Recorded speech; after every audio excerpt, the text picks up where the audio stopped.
Hello, everybody. Welcome back to the Gentleman Psychic. So good to see you. I am, as you know, your host, your MC, your master of ceremonies, Richard-Lael, which is one name, not two. If I were just Richard, I'd be a dick. Let me go back over here. There's the clock. Hello, everybody. I see a couple of people here. Let me share this link.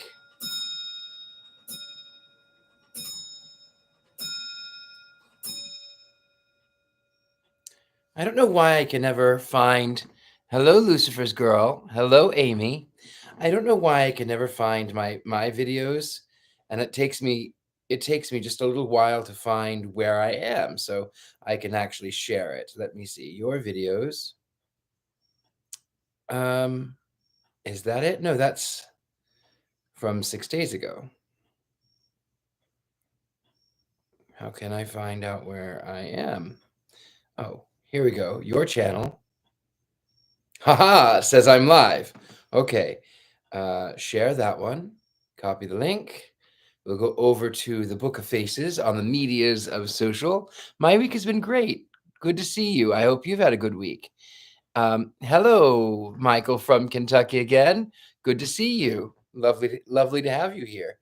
I just have to go right over here and I have to figure out where I am.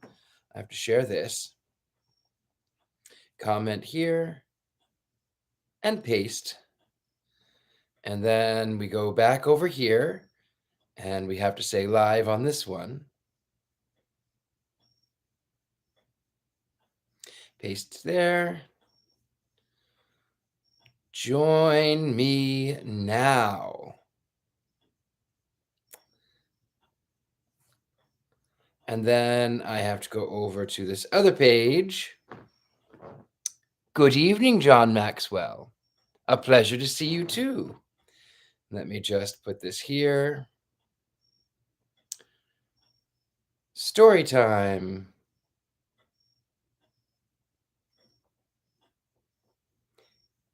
Okay. Hi, Mary Jane. Good to see you here too.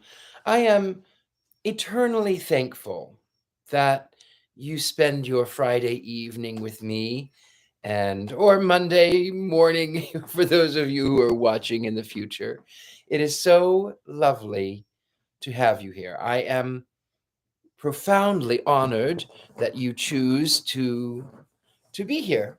It's just something I really love to do. I love to promote literacy, though there's so much technical jargon in this novel that I sometimes feel a little bit out of alignment. I didn't realize when sitting here how my waistcoat blended in with the wall and the drapery. But that's what it is. So we'll just deal with that. I'll move my light a little bit closer. There we go. Yes, that's lovely. So, how is your week? Tell me what you've been doing. You can leave in the comments. It's so good to have you. My week was spent doing lots of things. I have been working on some things. I've got some things in the works I can't talk about. I've got several things in the works I can't talk about, but you'll be seeing me more and more and more. And until then, you could say you got in on the ground floor. I also wanted to talk a little bit about kindness before we get into the book. I happen to have I did a kindness for someone. It was a common courtesy, but it was a kindness. And someone said, "Oh, you're such an angel. You really are an angel, an absolute angel." And I said, "I've been called worse." It was a joke. She laughed. I laughed. It was really funny. She meant that I was being kind, and I wanted to share that. I thought it was kind of funny, and then I thought, well, biblically, Bible angels are they're kind of scary looking, like wheels and cogs and eyes and wings. It's this weird cacophony of things. Anyway, that's about all I have as far as those little announcements go. And I know the reason that you are here is to hear 20,000 Leagues Under the Sea. And it is my honor, it is my duty, it is my privilege to do this. Oh, you're welcome. You're welcome. All right, my darlings, let's get into it without further ado. Oh, I wanted to say one more minor announcement. Hi, Malika. Hello. One more minor announcement. I do have some artwork that is for sale. It's going to go on sale. Like it's going to be, if you have always wanted a painting, if you've always wanted something that I have done, now is the time. Message me. I'll tell you what I've got. Message me. I'll give you a good deal.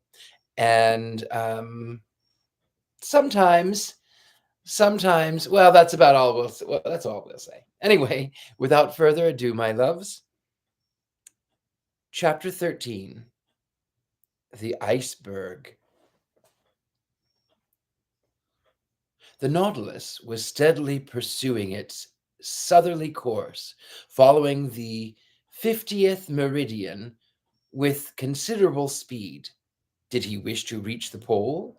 I did not think so, for every attempt to reach that point had hitherto failed.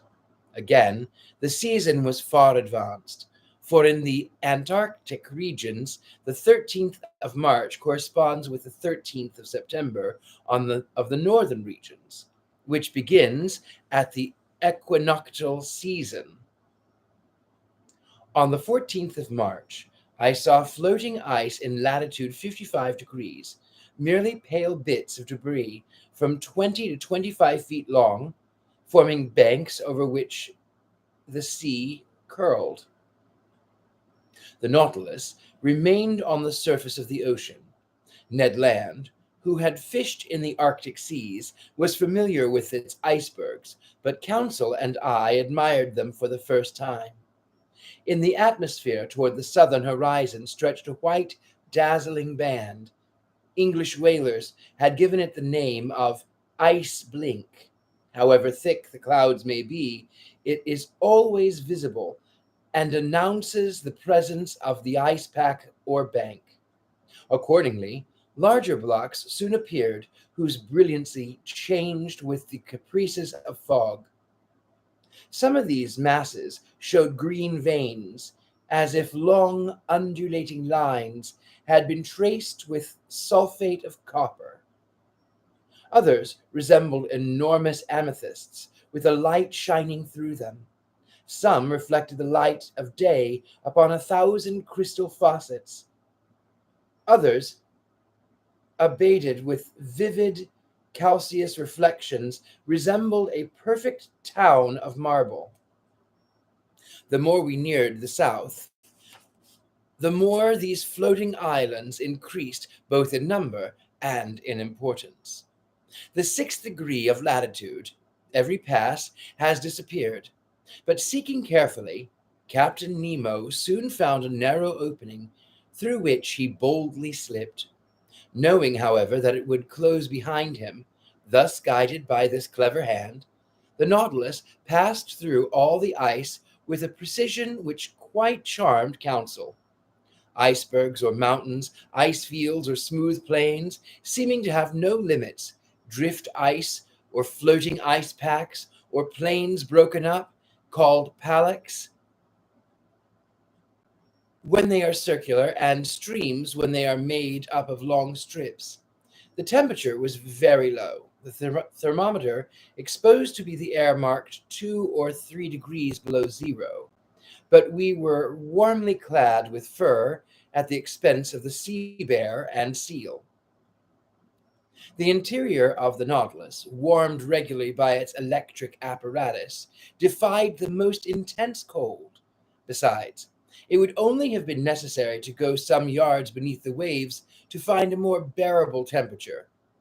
2 months earlier, we should have had perpetual daylight in these latitudes, but already we had 3 or 4 hours night, and by there would be 6 months of darkness in these circumpolar regions. On the 15th of March, we were in the latitude the New Shetland and South Orkney.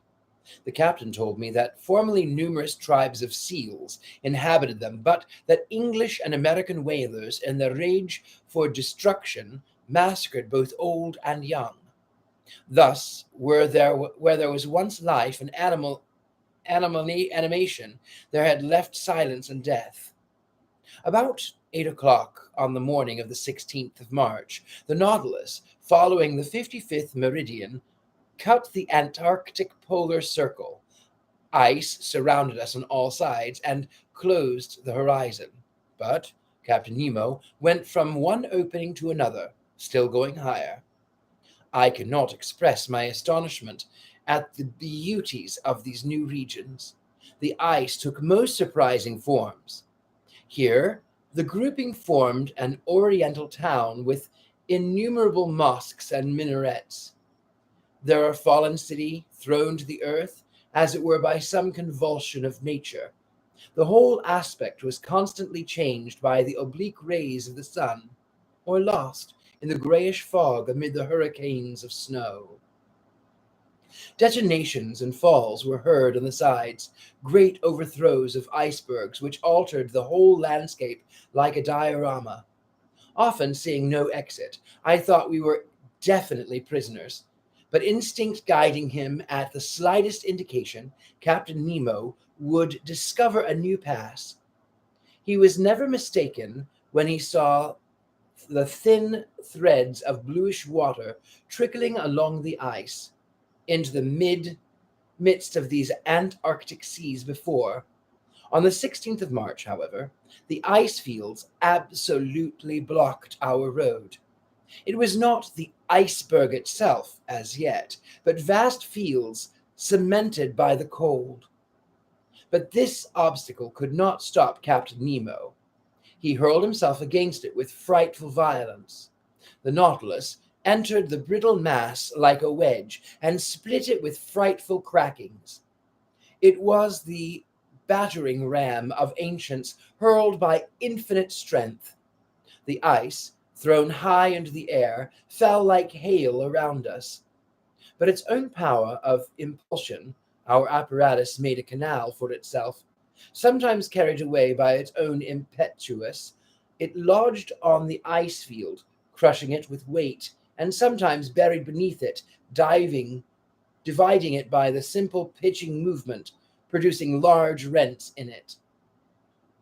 Violent gales assailed us at the time, accompanied by thick fogs, through which, from one end of the platform to the other, we could see nothing. The wind blew sharply from all points of the compass, and the snow lay in such hard heaps that we had to break it with blows of a pickaxe. The temperature was always at 5 degrees below zero. Very outward part of the Nautilus was covered with ice. A rigged vessel could never have worked its way there, for all the rigging would have gotten entangled in the blocked-up gorges. A vessel without sails, with electricity for its motive power, and wanting no coal, could alone brave such high latitudes. At length, on the 18th of March, after many useless assaults, the Nautilus was positively blocked. It was no longer either streams, packs, or ice fields, but an interminable and immovable barrier, formed by mountains soldered together. An iceberg, said the Canadian to me. I knew that Ned Land, as well as to all the other navigators who had preceded us, this was an inevitable obstacle.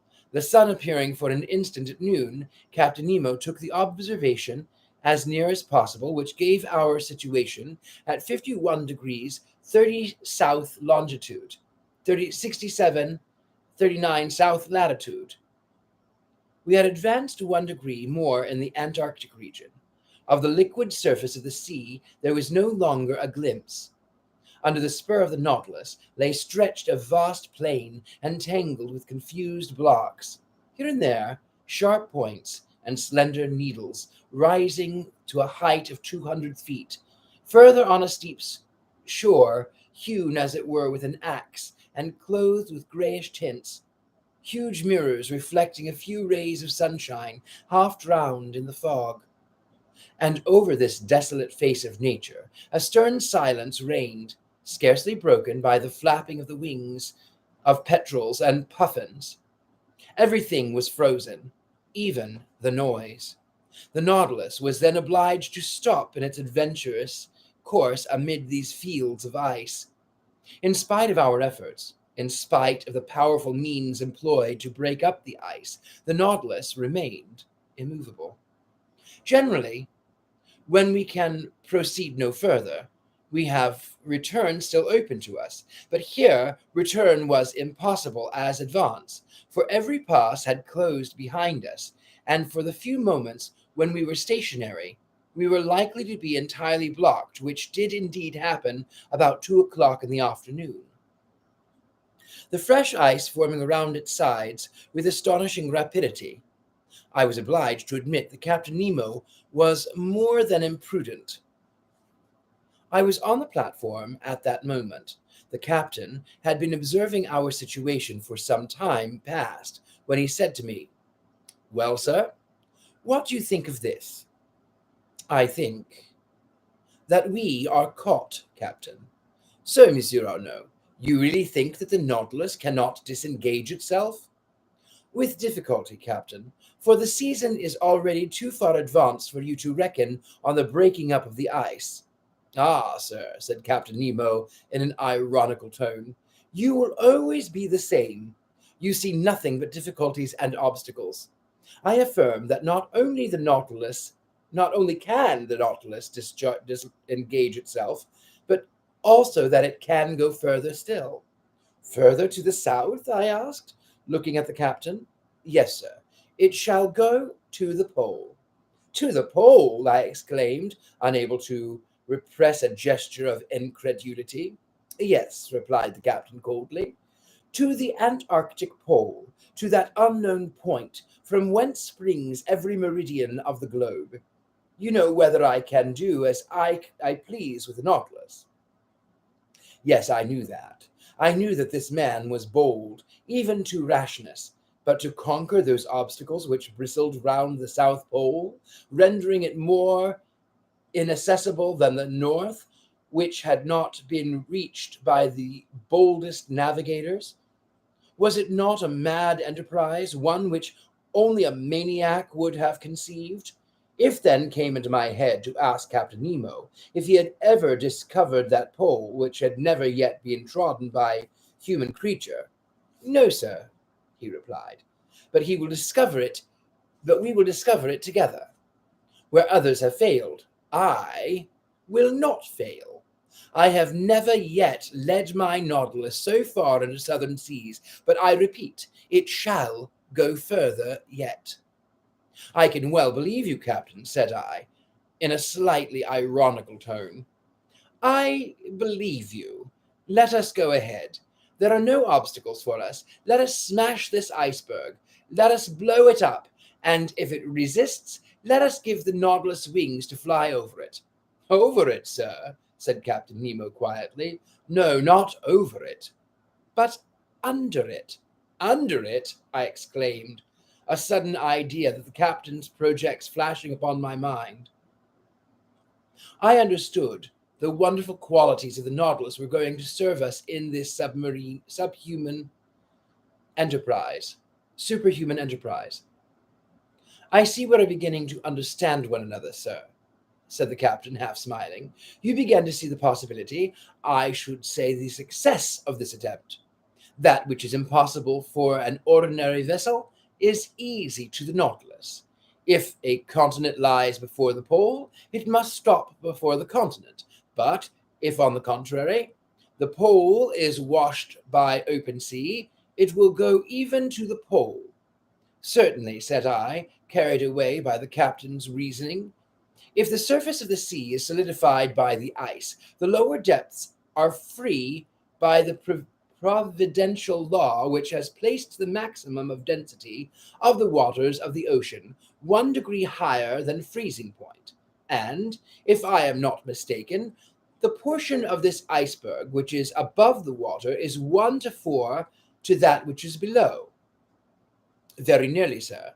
For 1 foot of iceberg above the sea, there are 3 below it. If these ice mountains are not more than 300 feet above the surface, they are not more than 900 feet beneath, And what are 900 feet to the Nautilus? Nothing, sir. It could even seek the greater depths that uniform temperature of seawater, and there brave with impunity the 30 or 40 degrees of surface cold.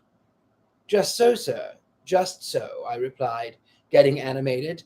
The only difficulty, continued Captain Nemo, is that of remaining several days without renewing our provision of air.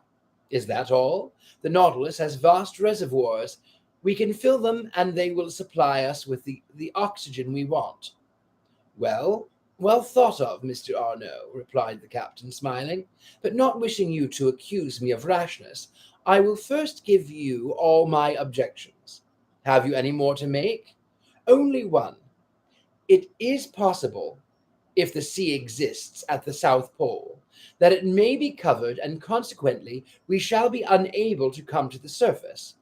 Good sir, but do you forget that the Nautilus is armed with powerful spur, and could we not send it diagonally against these fields of ice, which would open at that shock?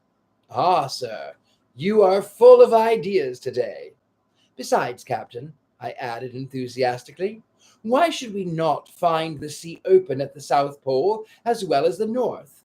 The frozen poles and the poles of the Earth do not coincide, either in southern or northern regions, and until it is proved to the contrary, we may suppose either a continent or an ocean free from ice at these 2 points of the globe. I think so too, Monsieur Arnaud, replied Captain Nemo.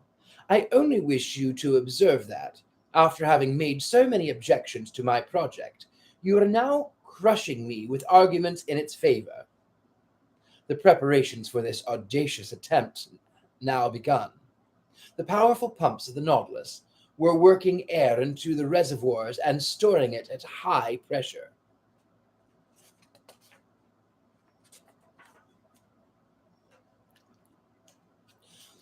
About 4 o'clock, Captain Nemo announced the closing of the panels of the platform. I threw one last look at the massive iceberg which we were going to cross. The weather was clear. The atmosphere was pure enough, the cold very great, being 12 degrees below zero, but the wind having gone down. This temperature was not unbearable.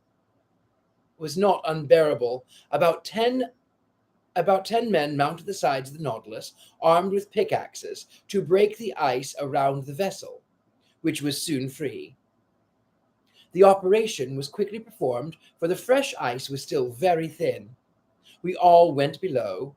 The usual reservoirs were filled with newly liberated water, and the Nautilus soon descended. I had taken my place with counsel in the saloon. Through the open window we could see the lower beds of the Southern Ocean. The thermometer went up, the needle of the compass deviated on the dial. At about 900 feet, as Captain Nemo had foreseen, we were floating beneath the undulating bottom of the iceberg. But the Nautilus went lower still. It went to the depth of 400 fathoms. The temperature of the water at the surface showed 12 degrees. It was now only 10. We had gained 2. I need not say that the temperature of the Nautilus was raised by its heating apparatus to a much higher degree. Every maneuver was accomplished with wonderful precision. We shall pass it, if you please, sir, said counsel. I believe we shall, I said in a tone of firm conviction. In this open sea, the Nautilus had taken its course direct to the pole without leaving the 52nd meridian from 67 degrees 30 to 90 degrees, 22 degrees and a half of latitude remained to travel. That is, about 500 leagues. The Nautilus kept up mean speed of 26 miles an hour, the speed of an express train. If that was kept up, in 40 hours we should reach the pole. For a part of the night, the novelty of the situation kept us at the window. The sea was lit with the electric lantern, but it was deserted. Fishes did not sojourn in these imprisoned waters. They only found there a passage to take them from the Antarctic Ocean to the open polar sea. Our progress was rapid. We could feel it by the quivering of the long steel body. About 2 o'clock in the morning, I took some hours' repose and Council did the same. In crossing the waist, I did not meet Captain Nemo. I supposed him to be in the pilot's cage. The next morning, the 19th of March, I took my post once more to the saloon. The electric log told me that the speed of the Nautilus had been slackened. It was then going toward the surface, but prudently emptying its reservoirs very slowly. My heart beat fast. Where were we going? Where were we going to emerge and regain the open polar atmosphere? No, a shock told me that the Nautilus had struck the bottom of the iceberg, still very thick, judging from the deadened sound. We had indeed struck, to use a sea expression, but in an inverse sense and at 1,000 feet deep. This would give 3,000 feet of ice above us, 1,000 being above the water mark. The iceberg was then higher than its borders, not a very reassuring fact. Several times that day the Nautilus tried again, and every time it struck the wall, which lay like a ceiling above it. Sometimes it met but 900 yards, only 200 of which rose above the surface. It was twice the height it was when the Nautilus had gone under the waves. I carefully noted the different depths, and thus obtained a submarine profile of the cabin as it was developed under the water. That night, no change had taken place in our situation. Still, ice between 400 and 500 yards in depth. It was evidently diminishing, but still, what a thickness between us and the surface of the ocean. It was then 8. According to the daily custom on board the Nautilus, its air should have been renewed 4 hours ago, but I did not suffer much, although Captain Nemo had not yet made any demand upon his reserve of oxygen. My sleep was painful that night. Hope and fear besieged me by turns. I rose several times. The groping of the Nautilus continued. About 3 in the morning, I noticed that the lower surface of the iceberg was only about 50 feet deep. 150 feet now separated us from the surface of the waters. The iceberg was by degrees becoming an ice field, the mountain a plain. My eyes never left the manometer. We were still rising diagonally to the surface, which sparkled under the electric rays. The iceberg was stretching both above and beneath into lengthening slopes. Mile after mile it was getting thinner.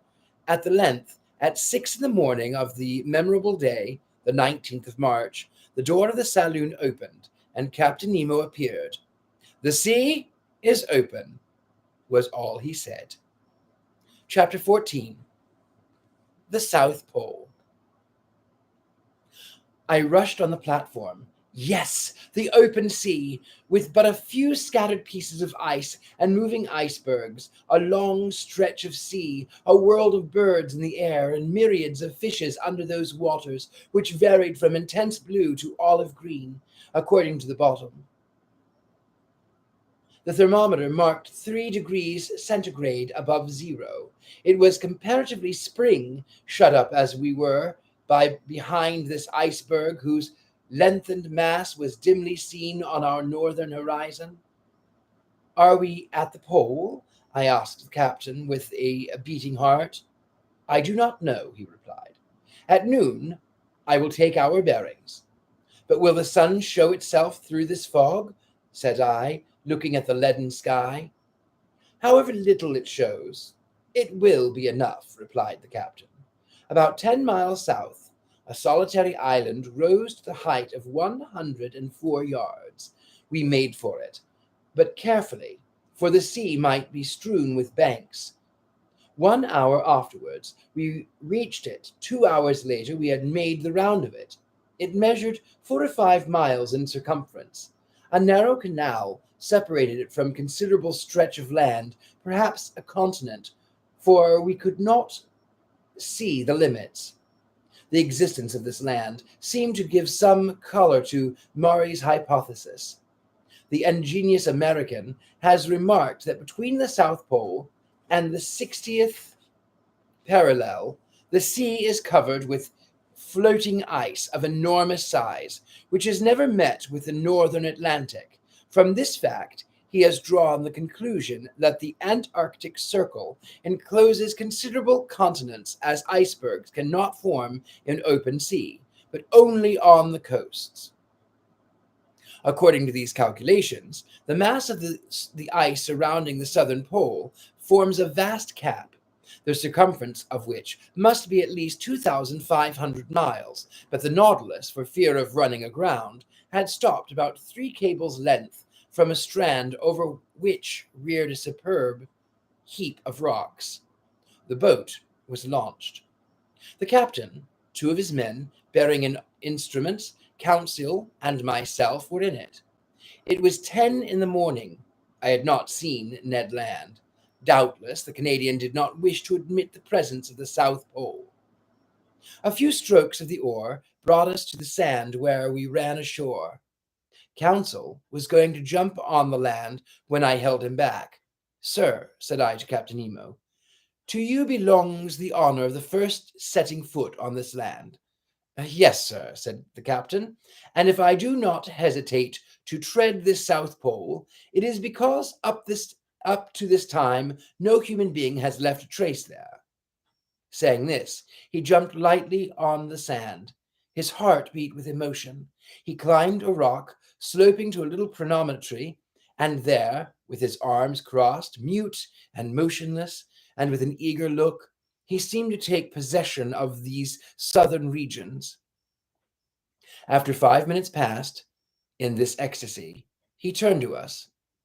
"When you like, sir." I landed, followed by Council, leaving the 2 men in the boat. For a long way, the soil was composed of reddish sandy stone, something like crushed brick, streams of lava, and pumice stones. One could not mistake its volcanic origin. In some parts, slight curls of smoke emitted the sulphurous smell, proving that the internal fires had lost nothing of their expansive powers. Though, having climbed a high acclivity, I could see no volcano for a radius of several miles. We know that in those Antarctic countries, James Ross found 2 craters, the Erebus and the Terror, in full activity on the 167th meridian, latitude 77 degrees 32. The vegetation of this desolate continent seemed to be much restricted. Some lichens of the species of Usnea melanaxthia lay upon the black rocks. Some microscopic plants, rudimentary diatomas, a kind of cells, placed between 2 quartz shells, long purple and scarlet forest, supported on little swimming bladders, which the breaking of the waves brought to the shore. These constitute the meager flora of this region. The shore was strewn with mollusks, little mussels, limpets, smooth buckards, in the shape of a heart, and particularly some clios, with oblong membranous bodies, the head of which was formed of 2 rounded lobes. I also saw myriads of northern clios, 1¼ inch long, of which a whale would swallow a whole world at a mouthful, and some charming pterodods, perfect sea butterflies, animating the waters of the skirts of the shore. Among other zoophytes, there appeared in the high bottoms some coral shrubs of that kind which, according to James Ross, live in the Antarctic seas at the depth of more than 1,000 yards.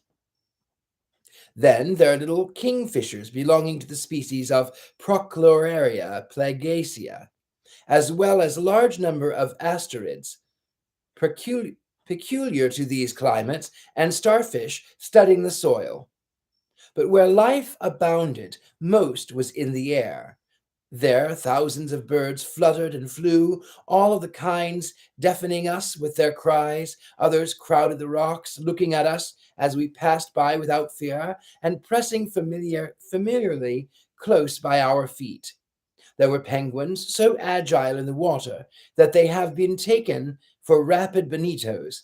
Heavy and awkward as they are on the ground, they are uttering harsh cries. A large assembly, sober in gesture but extravagant in clamor. Among the birds I noticed the chinois of the long-legged family, as large as pigeons, white, with short conical beak, and the eye framed in the red circle. Council laid a stock of them, for these winged creatures, properly prepared, make an agreeable meat. Albatrosses passed in the air, the expanse of their wings being at least 4 yards and a half, and justly called the vultures of the ocean, some gigantic petrels, and some diomers, a kind of small duck, and under the part whose body is black and white. Then there were a whole series of petrels, some witsab with brown bordered wings, others blue, peculiar to the Antarctic seas, and so oily, and I told Council that the inhabitants of the Faroe Islands had nothing to do before lighting them but to pick a wick in.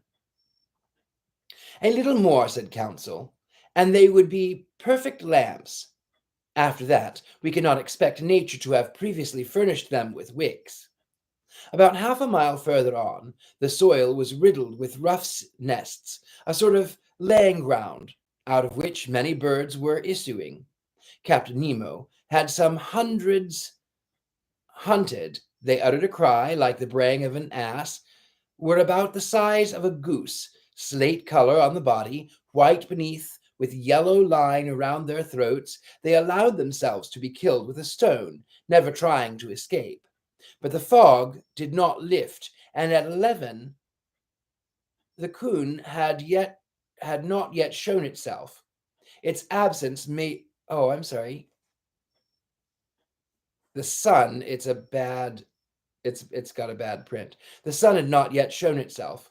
The absence made me uneasy. Without it, no observations were possible. How then could we decide whether we had reached the pole?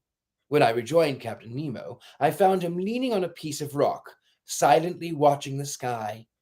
He seemed impatient and vexed. And what was to be done? The rash and powerful man could not command the sun as he did the sea. Noon arrived without the orb of day showing itself for an instant. We could not even tell its position behind the curtain of fog, and soon the fog turned to snow. Till tomorrow, said the captain quietly, and we returned to the Nautilus amid the atmospheric disturbances. The tempest of snow continued till the next day. It was impossible to remain on the platform. From the saloon, where I was taking notes of incidents happening during this excursion to the polar continent, I could hear the cries of petrels and albatrosses sporting in the midst of this violent storm. The Nautilus did not remain motionless, but skirted the coast, advancing 10 miles more to the south in the half light left by the sun as it skirted in the edge of the horizon. The next day, the 20th of March, the snow had ceased. The cold was a little greater, the thermometer showing 2 degrees below zero. The fog was rising, and I hoped that day our observations might be taken. Captain Nemo not having yet appeared, the boat took Council and myself to land. The soil was still of the same volcanic nature. Everywhere were traces of lava, scoria and basalt, but the crater which had vomited them I could not see. Here, as lower down, this continent was alive with myriads of birds, but their rule was now divided with large troops of sea mammals, looking at us with their soft eyes. There were several kinds of seals, some stretched on the earth, some on flakes of ice, many going in and out of the sea. They did not flee at our approach, never having had anything to do with a man, and I reckoned that there were provisions there for hundreds of vessels. Sir, said Council, will you tell me the names of these creatures? They are seals and morrises. It was now 8 in the morning. 4 hours remained to us before the sun could be observed with advantage. I directed our step toward the vast bay cut in the steep granite, where there I can avert. I can. What is this word? There I can aver the earth and the ice were lost to sight by the numbers of sea mammals. Overcoming them, and I involuntarily sought for the old Proteus, the mythological shepherd, who watched these immense flocks of Neptune. There were more seals than anything else, forming distinct groups, male and female, the father watching over his family, the mother suckling her little ones, some already strong enough to go a few steps. When they wished to change their place, they took little jumps made by the contraction of their bodies, and helped awkwardly enough by their imperfect fin, which, as with the lamentin, their congener forms a perfect forearm. I should say that in the water, which is their element, the spine of these creatures is flexible, with smooth and close skin and webbed feet. They swim admirably. In resting on earth, they take the most graceful attitudes. Thus, the ancients observing their soft, expressive looks, which cannot be surpassed by the most beautiful look of a woman can give. Their clear, voluptuous eyes, their charming positions, and their poetry of their manners, metamorphosed them, the male into a Triton, the female into a mermaid. I made counsel notice the considerable development of the lobes of the brain in these interesting cetaceans. No mammal, except man, has such a quantity of cerebral matter. They are also capable of receiving a certain amount of education, are easily domesticated, and, I think, with other naturalists, that, if properly taught, they would be of great service as fishing dogs. The greater part of them slept on the rocks and on the sand. Among these seals, properly so called, which have no external ears, in which they differ from the otter, whose ears are prominent, I noticed several varieties of Sterechni about 3 yards long, with a white coat, bulldog heads, armed with teeth in both jaws, 4 incisors at the top and 4 at the bottom, and 2 large canine teeth in the shape of fleurs-de-lis. Among them glided sea elephants, a kind of seal with short, flexible trunks. The giants of this species measured 20 feet round and 10 yards and a half in length, but they did not move as we approached. These creatures are not dangerous. These creatures are not dangerous? Asked Council. No, not unless you attack them. When they have to defend their young, their rage is terrible, and it is not uncommon for them to break the fishing boats to pieces. They are quite right, said Council. I do not say they are not. 2 miles further on, we were stopped by the promontory which shelters the bay from the southerly winds. Beyond it, we heard loud bellowings, such as a troop of ruminants would produce. Good, said Council. A concert of bulls. No, a concert of morrises. They are fighting. They are either fighting or playing. We now began to climb the blackish rocks amid unforeseen stumbles and over stones which the ice made slippery. More than once I rolled over at the expense of my loins. Council, more prudent or more steady, did not stumble and helped me up, saying, "If, sir, you would have the kindness to take the wider steps, you would preserve your equilibrium better." Arrived at the upper ridge of the promontory, I saw a vast white plain covered with morses. They were playing among themselves, and what we heard were the bellowings of pleasure, not of anger. As I passed near these curious animals, I could examine them leisurely, for they did not move. Their skins were thick and rugged, of yellowish tint, approaching to red. Their hair was short and scant.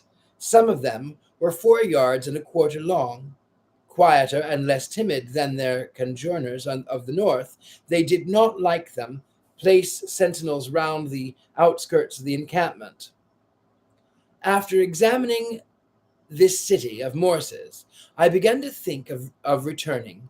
It was 11 o'clock, and the captain found the conditions favorable for observations. I wished to be present at the operation. We followed a narrow pathway running along the summit of the steep shore. At 11:30, we had reached the place where we landed. The boat had run aground, bringing the captain. I saw him standing on a block of basalt, his instruments near him, his eyes fixed on the northern horizon, near which the sun was then describing as a lengthened curve. I took my place beside him, and waited without speaking. Noon arrived, and as before, the sun did not appear. It was a fatality. Observations were still wanting. If not accomplished tomorrow, we must give up the idea of taking any. We were indeed exactly at the 20th of March. Tomorrow, the 21st, would be the equinox. The sun would disappear behind the horizon for 6 months, and with its disappearance, the long polar night would begin. Since the September equinox, it had emerged from the northern horizon, rising at lengthened spirals up to the 21st of December. At this period, the summer solstice of the northern regions, it had begun to descend, and tomorrow was to shed the last rays upon them. I communicated my fears and observations to Captain Nemo. "You are right, Monsieur Arnaud," said he.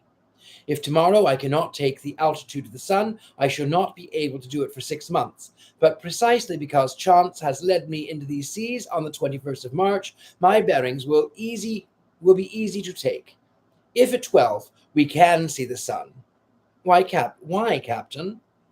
"Because then the orb of day describes such lengthened curves that it is difficult to measure exactly its height above the horizon, and grave errors may be made with my instruments." "What will you do then?" "I shall only use my chronometer," replied Captain Nemo. "If tomorrow, the 21st of March, the disk of the sun, allowing for refraction, is exactly cut by the northern horizon, it will show that I am at the South Pole." "Just so," said I. "But this statement is not mathematically correct, because the equinox does not necessarily begin at noon." "Very likely, sir, but the error will not be 100 yards, and we do not want more. Till tomorrow, then." Captain Nemo returned on board. Council and I remained to survey the shore, observing and studying until 5 o'clock.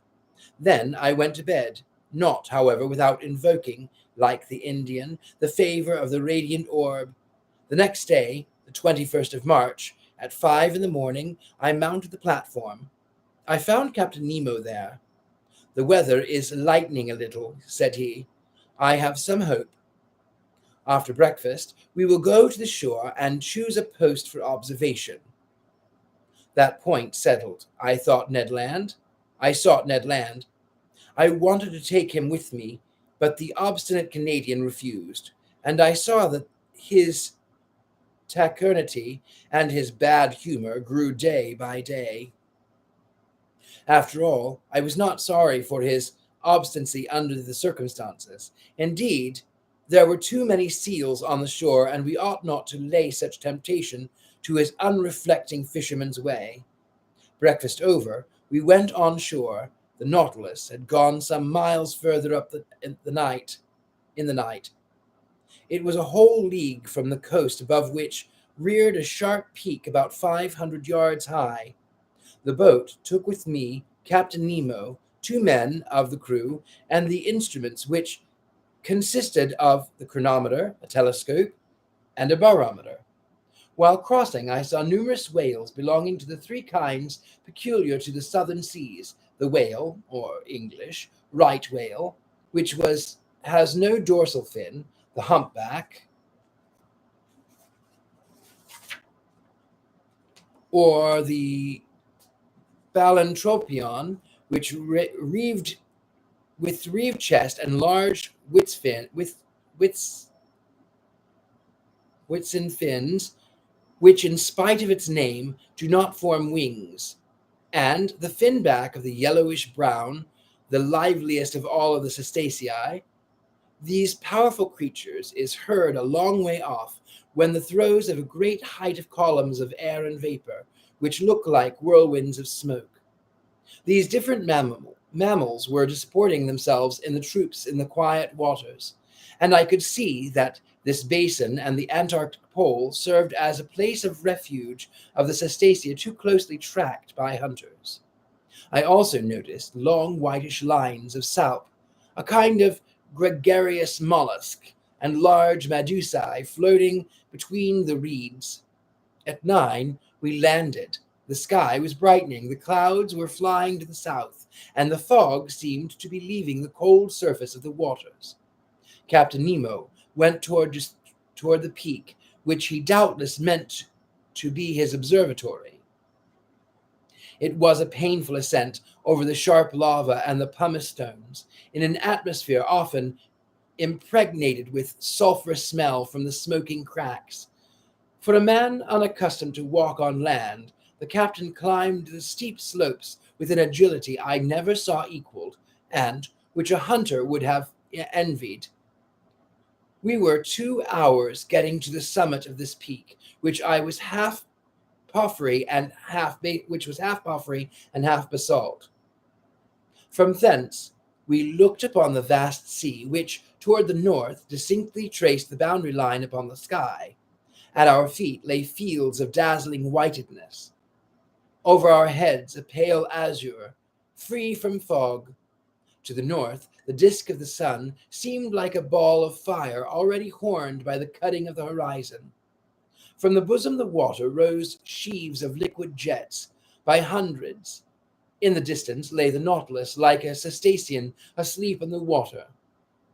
Behind us, to the south and east, an immense country, and a chaotic heap of rocks and ice, the limits of which were not visible.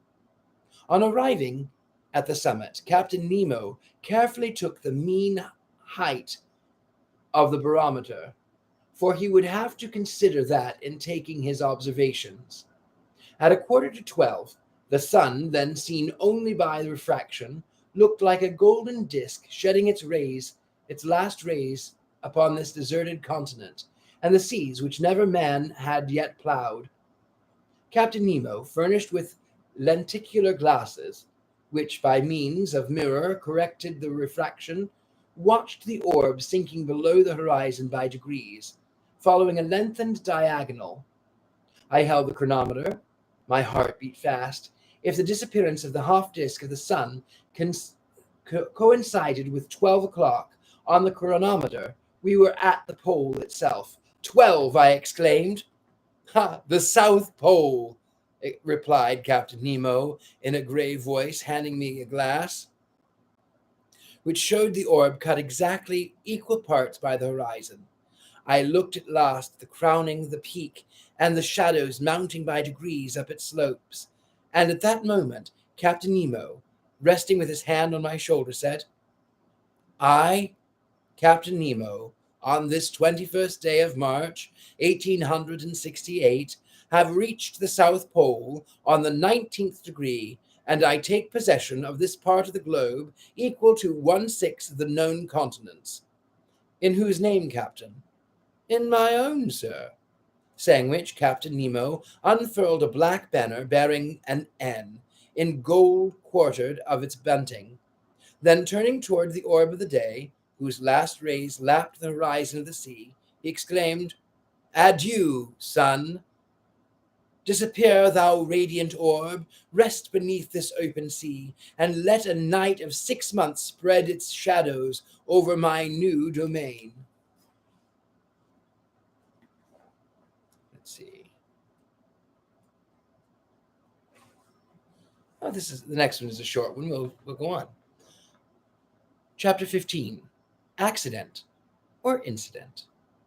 The next day, the 22nd of March, at 6 in the morning, preparations for departure were begun. The last gleams of twilight were melting into night. The cold was great. The constellations shone with wonderful intensity. The zenith glittered, the wondrous Southern Cross, the polar bear of the Antarctic regions. The thermometer showed 12 degrees below zero, and when the wind freshened, it was most biting. Flakes of ice increased on the open water. The sea seemed everywhere alike. Numerous blackish patches spread on the surface, showing the formation of fresh ice. Evidently, the southern basin, frozen during the 6 winter months, was absolutely inaccessible. What became of the whales in that time? Doubtless they went beneath the icebergs, seeking more practical seas. As to the seals and the morrises, accustomed to live in a hard climate, they remained on these icy shores. These creatures have the instinct to break holes in the ice fields, which and to keep them open. To these holes they come for breath when the birds driven away by the cold have emigrated to the north. These sea mammals remain sole masters of the polar continent. But the reservoirs were filling with water, and the Nautilus was slowly descending. At 1,000 feet deep, it stopped, its screw beat the waves, and it advanced straight toward the north at a speed of 15 miles an hour. Toward night, it was already floating under an immense body of iceberg. At 3 in the morning, I was awakened by a violent shock. I sat up in my bed and listened in the darkness.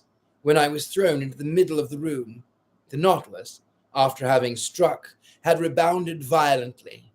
I groped along the partition, and by staircase to the saloon, which was lit by the luminous ceiling. The furniture was upset. Fortunately, the windows were firmly set and held fast. The pictures on the starboard side, from being no longer vertical, were clinging to the paper, while those of the port side were hanging at least a foot from the wall. The Nautilus was laying on its starboard side, perfectly motionless. I heard footsteps and a board and a The Nautilus was laying on its starboard side, perfectly motionless. I heard footsteps and a confusion of voices, but Captain Nemo did not appear. As I was leaving the saloon, Ned Land and Council entered. "What is the matter?" said I at once. "I came to ask you, sir," said Council. "Confound it!" exclaimed the Canadian. "I know well enough the Nautilus has struck, and judging by the way she lies, I do not think she will right herself as she did the first time in the Torres Straits." "But," I asked, "has she at least come to the surface of the seas?" "We do not know," said Council. It is easy to decide," I answered. I consulted the manometer. To my great surprise, it showed a depth of more than 180 fathoms. What does that mean?" I exclaimed. "We must ask Captain Nemo," said Council. "But where shall we find him?" said Ned Land. "Follow me," said I to my companions. We left the saloon. There was no one in the library. At the center staircase, by the berths of the ship's crew, there was no one. I thought that Captain Nemo must be in the pilot's cage. It was best to wait. We all returned to the saloon. For 20 minutes we remained thus, trying to hear the slightest noise, which might be made on board the Nautilus, when Captain Nemo entered. He seemed not to see us. His face, generally so impassive, showed signs of uneasiness. We watched the compass silently, then the manometer, and, going to the planisphere, placed his finger on the spot representing the southern seas. I would not interrupt him, but some minutes later, when he turned toward me, I said, using one of his own expressions, "In the Torres Straits. An incident, Captain?" "No, sir, an accident this time." "Serious?" "Perhaps." "Is the danger immediate?" "No." "The Nautilus is stranded?" "Yes." "And this has happened how?" "From a caprice of nature, not from my ignorance, not from the ignorance of man. Not the mistake has been made in the working, but we cannot prevent equilibrium from producing its effect. We may brave human laws, but we cannot resist natural ones. Captain Nemo had chosen a strange moment for uttering this philosophical reflection. On the whole, his answer helped me a little. "May I ask, sir, the cause of this accident?" "An enormous block of ice. A whole mountain has turned over," he replied. "When icebergs are undermined at their base by warmer water, the reiterated shocks of their center of gravity rises, and the whole thing turns over. This is what has happened."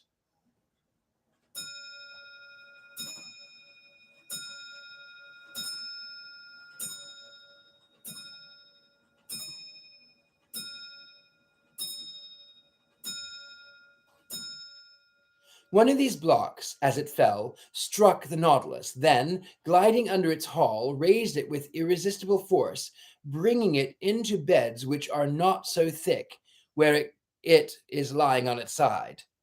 But can we not get the Nautilus off by emptying its reservoirs, that it may regain the equilibrium? That, sir, is being done at this very moment. You can hear the pump working. Look at the needle of the manometer. It shows the Nautilus is rising, but the block of the ice is rising with it, and until some obstacle stops its ascending motion, our position cannot be altered. Indeed, the Nautilus still held the same position to the starboard. Doubtless, it would right itself when the block stopped. But at this moment, who knows if any may not strike the upper part of Iceberg, and if we may not be frightfully crushed between two glassy surfaces.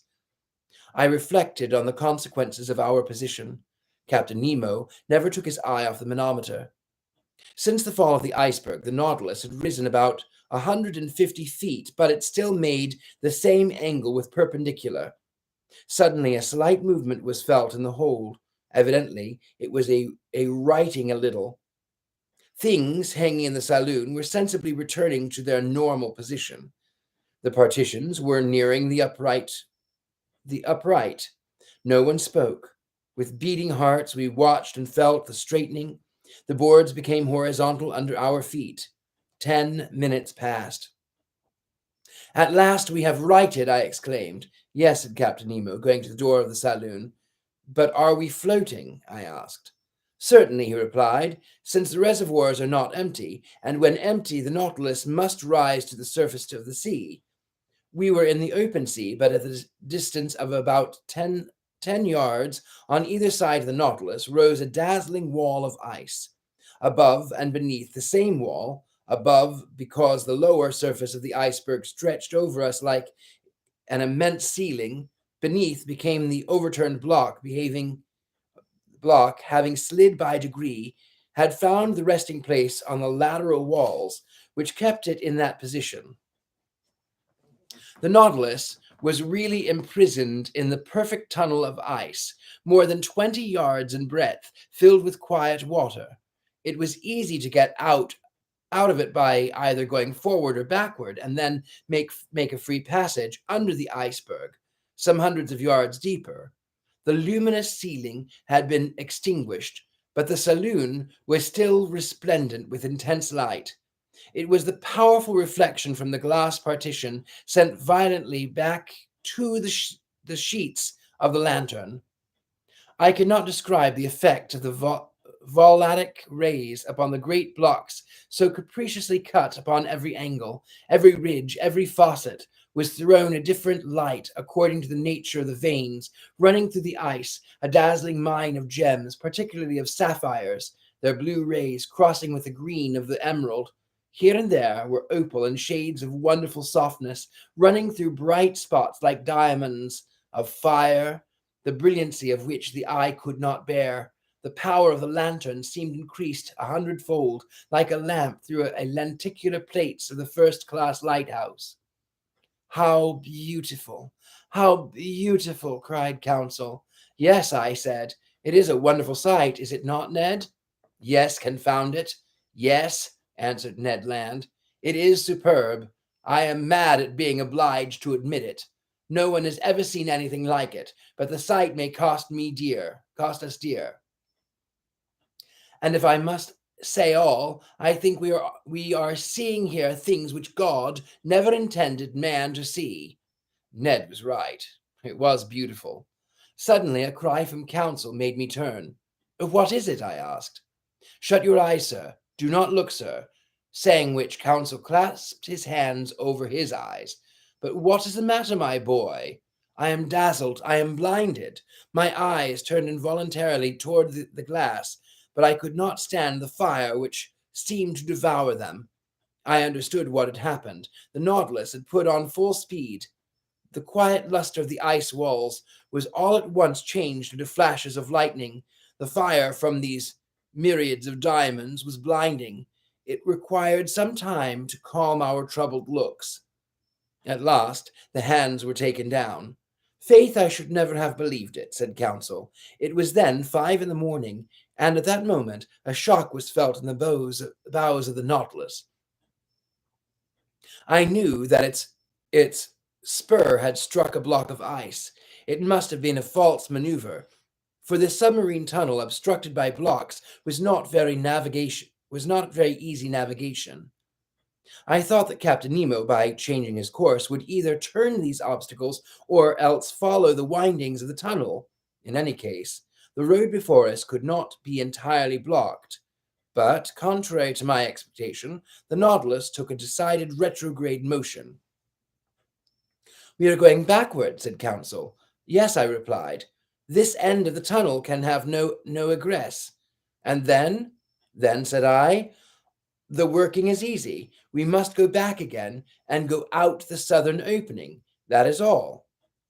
In speaking thus, I wished to appear more confident than I really was, but the retrograde motion of the Nautilus was increasing, and, reversing the screw, it carried us at great speed.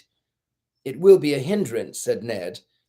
What does it matter, some hours or less, provided we get out at last? Yes, repeated Ned Land, provided we do get out at last. For a short time, I walked from the saloon to the library. My companions were silent. I soon threw myself on an ottoman and took a book which my eyes overran mechanically. A quarter of an hour later, counsel, approaching me, said, Is what you are reading very interesting, sir? Very interesting, I replied. I should think so, sir. It's your own book you are reading. My book? And indeed, I was holding in my hand the work on the great submarine depths. I did not even dream of it. I closed the book and returned to my walk. Ned and counsel rose to go.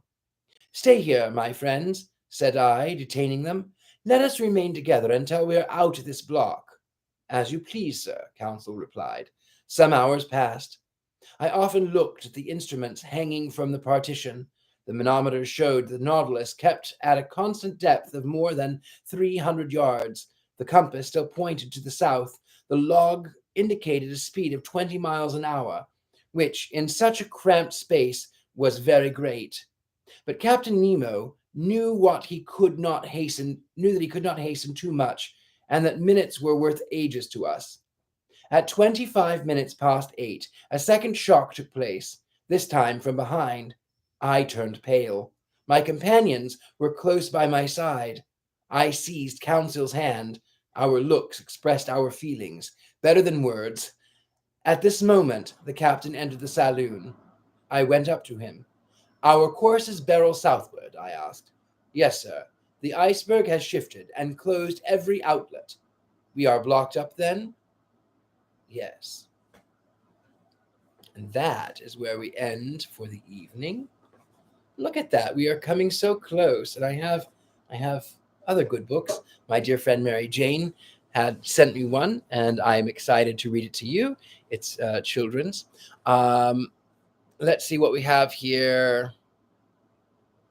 I'll go and read a few things here. I will probably message you. Yes, I'd like that. Shrouded Grove. Oh, blast. Where was my notification? Mary Jane King. I listen to your podcast, Richard-Lael on Patreon. You're a witch and we're in a coven. That's awesome. Thank you. Yes, that's true. You are so cool. I can't. Sick, you're a green witch, right? Do you still practice witchcraft? Oh, that's very lovely. I miss the videos. Oh, yes.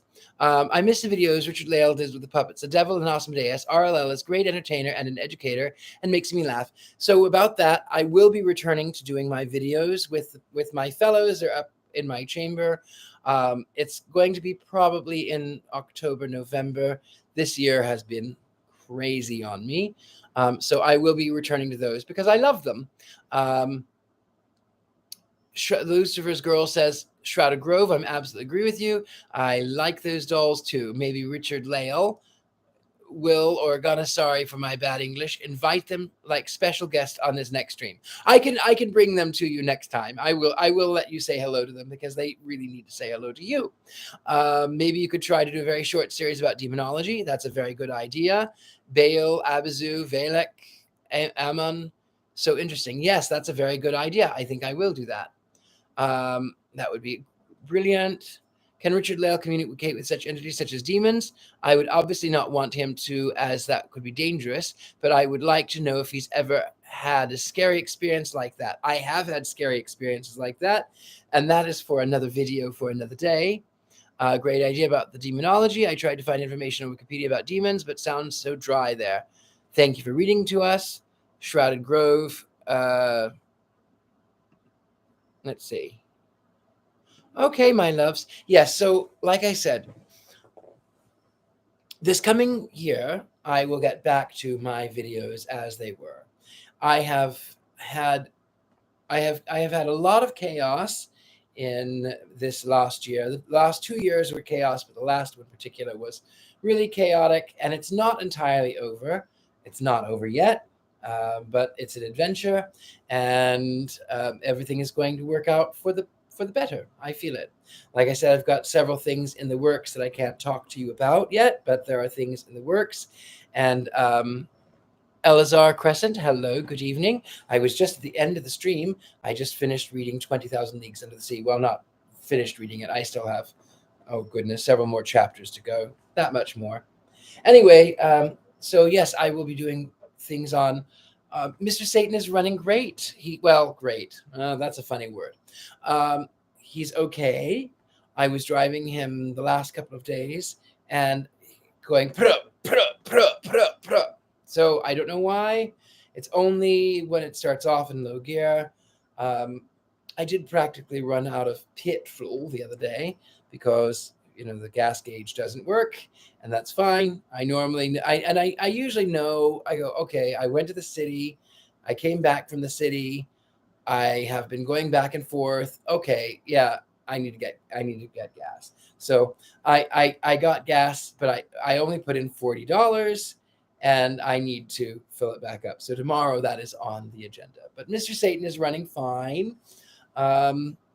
I'm really more excited about some of the other things in the works, and I really wish I could tell you right now, but I cannot. I must remain silent for now. And with that, join the Scooter Club. Very good. With that, my darlings, I love you. I appreciate you. Thank you for joining me for story time. Scared and Alone will be picking up again probably next month, which is great. Anyway, that's all I have for you tonight. I appreciate you. I love you. Good morning, good evening, good night, beautiful dreams, and I will see you next time.